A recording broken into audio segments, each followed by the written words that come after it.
Chapter 596. The atmosphere shifted dramatically when it was mentioned that the Awakener could copy others' powers. Gakane furrowed his eyebrows and cautiously asked, "So, you mean they can imitate the abilities of other Awakeners? Isn't that the most dangerous power?" "Yes, exactly. But according to Gale and Doyle, it's not as formidable as it sounds because it has some weaknesses." Is it complex to control?" "That's part of it. Also, the copied abilities are significantly weaker than the originals. For instance, if he were to mimic an ability like Gale and Doyle's sword aura, the copied version would be weaker and have a shorter duration." "I see. Well, naturally, someone with the original power would be stronger then. It doesn't seem that easy to just go around copying abilities. If it's that taxing to use even one, attempting more would be out of the question. Besides, it doesn't sound like he had a great reputation." The person who interjected was Yudhir. His eyes seemed even more contemplative than usual. Whenever Yudhir had that look, it was as though he was gazing at something far beyond what any of the members could see. Kana thought this but kept her observations to herself, nodding in agreement. "Yes, you're right, as always, Yudhir. Though I'm not sure about other things, his reputation really wasn't that great. Gale and Doyle despised him. He would just take abilities that looked interesting to him without asking for consent. He even had a nickname, Copycat." "Wow, hearing that nickname, I get why they disliked him. If someone copied our abilities and acted smug about it, I would challenge them to a duel and drag them to the training grounds immediately." Finn wore a face of vehement agreement. Though no one said it out loud, everyone seemed to be pondering what they would do if someone copied their abilities. No one would feel good about someone else copying something they possessed, especially if it were an inferior imitation. Moreover, in a closed and diverse group like the Star of Nagran, such an ability would be even less welcome. Its perceived triviality made sense when considering how dangerous it could become, depending on its application and development. "So, who is this person among the sages' party? What do they look like? Did you find out their name?" Darren asked, nearly out of breath. "Yes, he has a long scar on one ear. His name is Diamond." As I suspected, Yudhir's eyes darkened even more. The Diamond he knew now was entirely different from the Diamond he remembered from his past life. This Diamond was youthfully vibrant and timidly followed the true sage who led the Star of Nagran. If not for that prominent scar on his ear, it would have been difficult to identify him as the same person. The ability Yudhir originally knew Diamond to possess was merely manipulation of emotions. But none of that power's traces were found in the abilities used during the recent Sun Palace incursion. There were only two plausible explanations for all of this. First, the real ability Diamond had was different from what Yudhir originally knew. Second, Diamond gained a new second ability after the internal collapse of the Star of Nagran. And now, the revealed truth seemed to lean towards the first option. If he can copy others' abilities, then it would be possible for a young man to age or for him to manifest powers different from what I remember. There would be no fixed ability per se. In that case, what he told Yudhir, that his ability was to alter other people's emotions, wasn't an outright lie after all. He never used any other power from the moment he first made his name known in his previous life until the day he died. He must have had some reason why he couldn't use anything but that particular ability. He still didn't know what the reason was. But now that he was closer to the truth about him, he felt assured that he could prevent future disasters before they happened. Is Diamond the only one that brothers have figured out? There is one more, a man with glasses. They say he goes by the name Nezo. He has been a close confidant of the sage for a very long time. It seems he wasn't particularly friendly with the brothers, so I couldn't get any more useful information out of him. Kana reported that this man appeared to have an ability related to long distance vision. It was a shame that they didn't find out more, but even this much was a significant achievement. Knowing at least the types of abilities they were up against ensured that they could handle whatever came their way. The help of one person specialized in information really does make a difference. However, it wasn't to say that the other informants were inferior to Kana. Her ability wasn't absolute after all. Kana's skills shined brightest when she was given sufficient material to read. Conversely, her abilities waned when there was nothing to analyze. So, it was only logical to expand their intelligence unit for long-term strategy, considering she couldn't go out and collect minute details due to her lack of physical strength.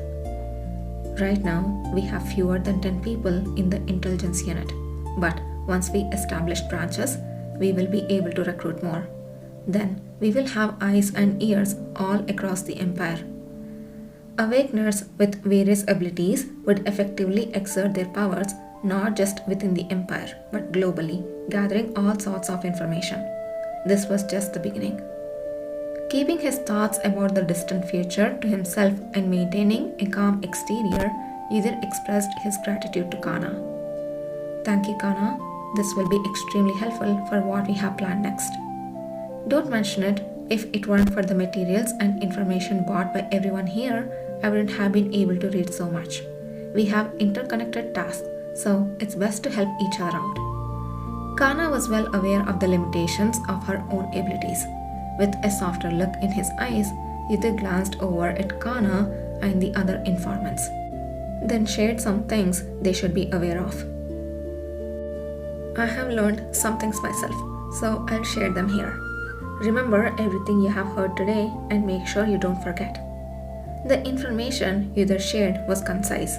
He was not completely certain that the perpetrators behind the invasion of the Sun Palace were from the sage's entourage, and behind them was the Diarca family. He also mentioned that they had recently come face to face for the first time. Wow, so it was them after all. Hold on, then the recent announcement from Prince Katchian that they were taking on the mission to capture the perpetrators of the Sun Palace invasion is... Quick to catch on, the faces of those who had figured out the implications behind Yudhir's information subtly changed. Considering their complicated feelings, Yudhir calmly spoke first. I can't go into details, but the Crown Prince didn't take on this mission with full knowledge of the situation.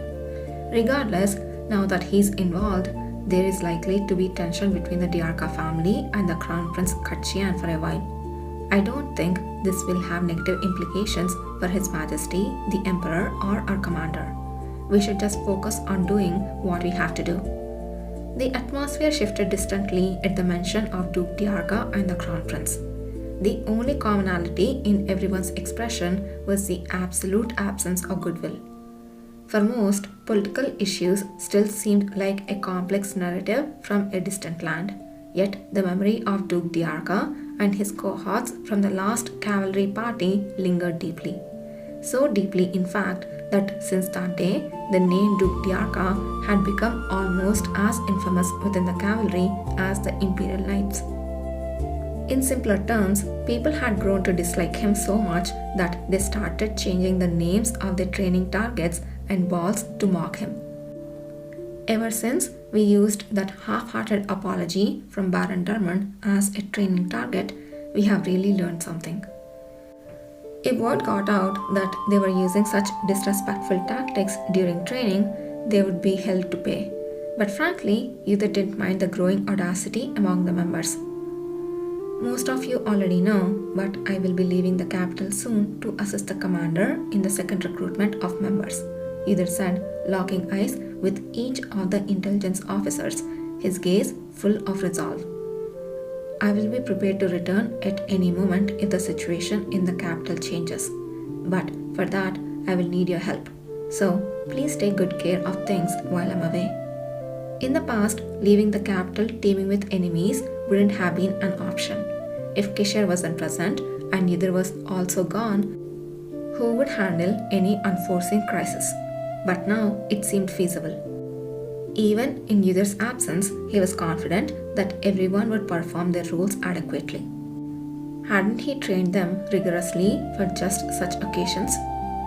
Still, just to be safe, I should intensify the training schedule before I leave. Unaware of Yudhir's thoughts, the intelligence unit members smiled broadly, moved by his words. Yudhir too felt content, contemplating new training methods for them. Thus, the intelligence unit meeting concluded in a warm and cordial atmosphere. Yudhir, a moment, Kana said as the meeting dispersed, skillfully pulling Yudhir aside.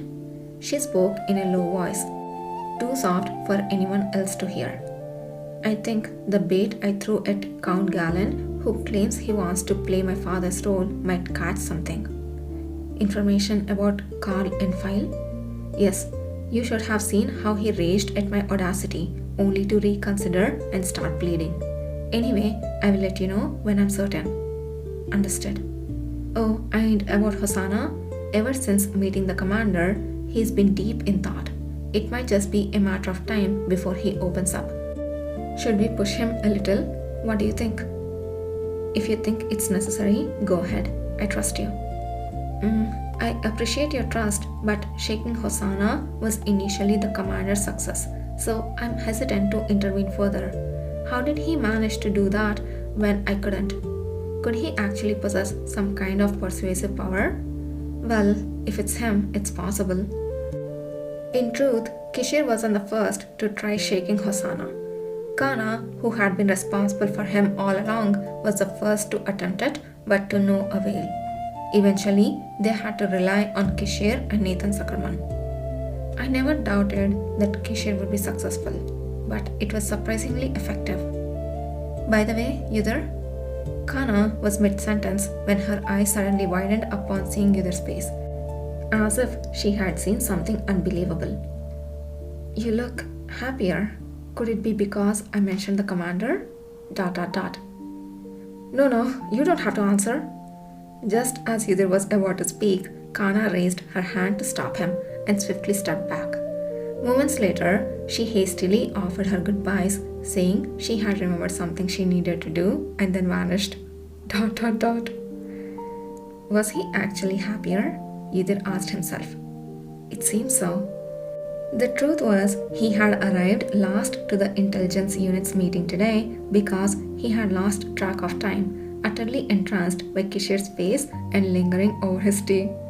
It was unlike him, as he always prided himself on moving quicker and arriving earlier than everyone else. But strangely, he wasn't angry about it. Love seemed to have a paralyzing effect on his rationality, to the point that it became frightening. To be honest, even at this moment, he wanted to see Kishir. Oh my gosh!